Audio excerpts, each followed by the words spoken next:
제발 살려주세요. 그날 내 구두가 한 사람의 머리를 밟았다.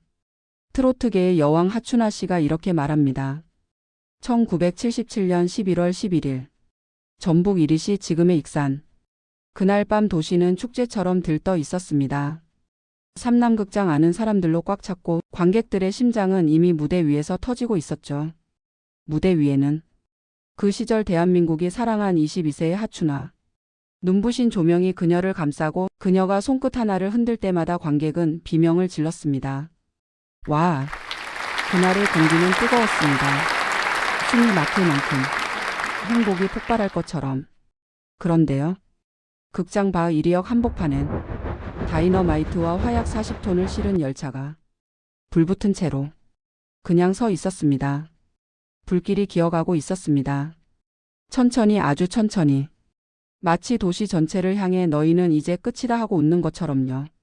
그리고 21시 15분. 도시의 심장이 멈췄습니다.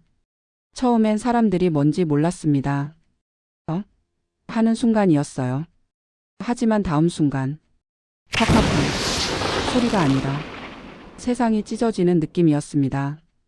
밤하늘 위로 거대한 버섯구름이 솟구쳤고 그 장면은 마치 히로시마 원폭을 떠올리게 할 정도였습니다. 반경 500m. 그 안의 모든 건 그냥 사라졌습니다. 그리고 삼남극장. 화려했던 샹들리에가 그 순간 살인 흉기가 됐습니다. 천장, 철근, 유리, 콘크리트가 한꺼번에 관객석으로 쏟아졌습니다. 살려주세요! 엄마! 비명이 비명을 삼키고 몸이 몸을 밀치고 피가 피를 덮었습니다. 무대 위 하춘아도 그 충격파에 그대로 날아가듯 쓰러졌습니다. 전기가 끊겼습니다. 극장은 칠흑 같은 암흑, 숨소리조차 끊어지는 어둠 속에서 하춘아는 정신을 잃었습니다. 얼마나 지났을까요? 그녀가 눈을 떴을 때 세상은 참혹 그 자체였습니다. 그녀의 코끝을 찌른 건 화약 냄새, 그리고 절대 맡아서는 안 되는 냄새, 사람 살점이 타는 비린내. 숨을 들이마시는 순간 목구멍이 타들어갔습니다. 주변엔 움직이지 않는 사람들이 널브러져 있었고 누군가는 입을 벌린 채 굳어 있었고 누군가는 반쯤 깔린 채 손만 허공을 긁고 있었습니다. 살아남은 사람들은 울지도 못했습니다. 그냥 짐승처럼 울부짖었습니다. 그때 어둠 속에서 누군가가 절규하듯 외쳤습니다. 춘아야, 하춘아, 어디 있니? 그 목소리의 주인공은 그때까지만 해도 무명이었던 전속 MC 이주일이었습니다. 하춘아가 겨우 몸을 일으켜 목소리 쪽으로 기어갔을 때 그녀는 멈춰 섰습니다. 사람이 이렇게까지 망가질 수 있나 싶었습니다. 이주일의 머리. 폭발때 날아온 벽돌 더미가 정통으로 머리를 때렸고 그 두개골은 움푹 꺼져 있었습니다. 피가 분수처럼 쏟았습니다. 눈을 뜨기도 힘들었을 겁니다. 당장 쓰러져도 이상하지 않은 상태였어요. 그런데도 이 남자는 자기 피를 닦을 생각도 자기 살 길을 찾을 생각도 안 했습니다. 그가 본 건 오직 하나. 하춘아. 그리고 탈출하려는 순간 그들 앞을 막아선 건 3미터가 넘는 담벼락. 사방은 무너졌고 디딤돌도 없고 올라갈 틈도 없고 뒤에서는 연쇄 폭발과 불길이 계속 밀려오고 있었습니다. 그때 이주일이 소리쳤습니다. 춘아야, 시간 없어. 내 머리 밟고 올라가. 하춘아는 얼어붙었습니다. 오빠 안 돼요. 어떻게 밟아요. 그런데 이주일은 그 순간 눈을 부릅뜨고 악을 썼습니다. 내가 살아야 내가 산다. 어서 밟아. 하춘아의 다리가 떨렸습니다. 하지만 불길이 다가오고 있었습니다. 사람들이 더 무너지고 있었습니다. 결국 하춘아는 이를 악물고 구두를 올렸습니다.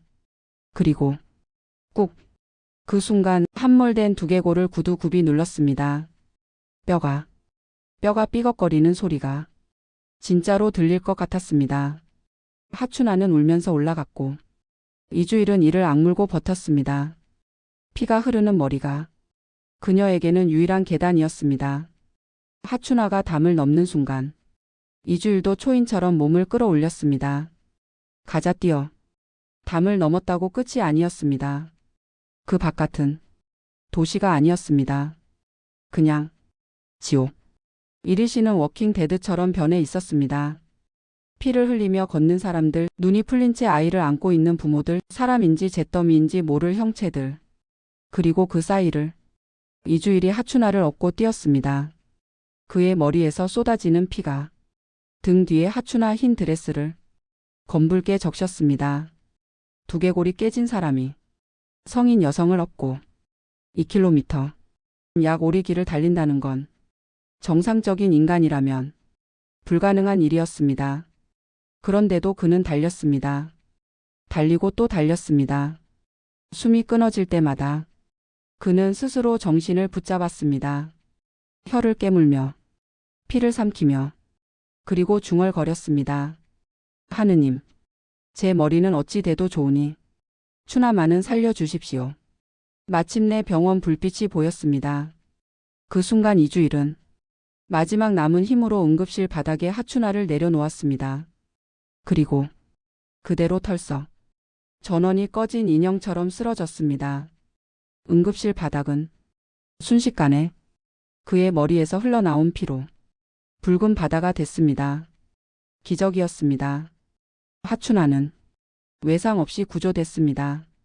하지만 그녀는 병실에 누워 있을 수가 없었습니다. 눈을 감으면 보이는 건 자신의 구두 아래에서 이를 악물던 이주일의 얼굴, 피로 번들거리던 그 머리, 그날의 소리, 그날의 냄새. 이주일은 장시간 대수술을 받았습니다. 함몰된 뼈를 드러내고 인공뼈를 심는 대공사. 그는 살아났습니다. 하지만 그 이후로 그의 머리엔 평생 지워지지 않을 흔적이 남았습니다. 그리고 하춘화는 그날 이후 딱 하나를 걸었습니다. 방송국이든 행사든 무대든 이주일 씨를 제 전속 MC로 세워주지 않으면 저도 무대에 서지 않겠습니다. 주변에서 비웃었습니다. 왜 저런 못생긴 무명을 고집해?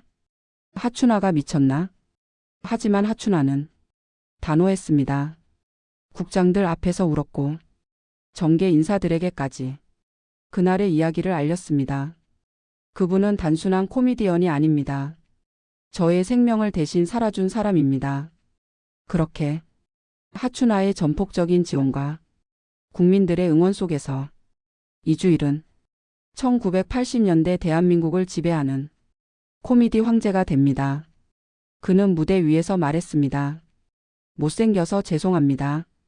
전 국민이 웃었습니다. 하지만 그 웃음 뒤에는 가발 속에 숨겨진 흉터가 있었습니다. 1977년 그 밤, 그날의 피, 그날의 두개골, 그날의 구두굽, 그날의 담벼, 그날의 지옥. 두 사람의 인연은 끝까지 이어졌습니다.